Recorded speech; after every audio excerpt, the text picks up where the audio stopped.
this point I got stuck and had to look at the first dragon's chromosomes to properly change the color on my second dragon.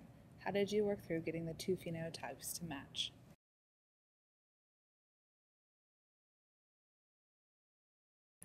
In the end, I have two separate dragons with matching phenotypes. Does this mean that following generations will have the same phenotype?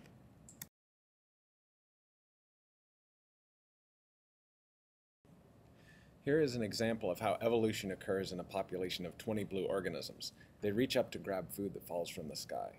The food doesn't fall straight down, so the ones that can reach higher can grab it first. Every time they eat, they replicate, and the hungriest blue organism dies.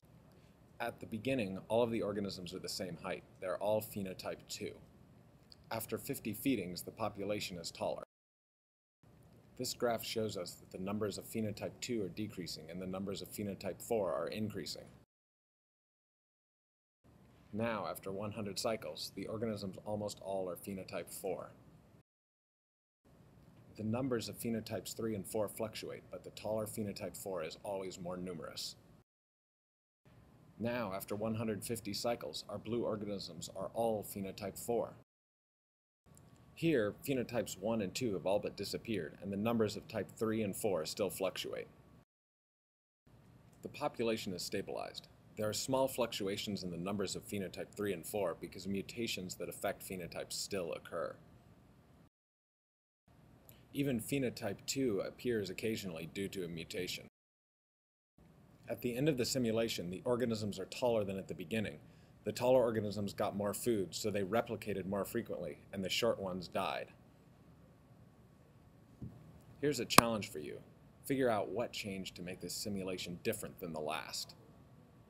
They all start out phenotype 2, just like last time. Then they start to get taller.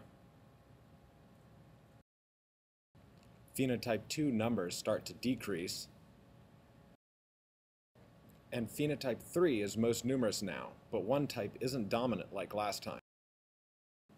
The numbers of each phenotype are equalizing. Now phenotype 3 is taking over as the population gets taller. Are they really getting taller? Even some of phenotype 1 have appeared. It looks like the number of each phenotype is equalizing again. And now, at the end, there is no dominant phenotype. Why didn't one phenotype take over? What changed?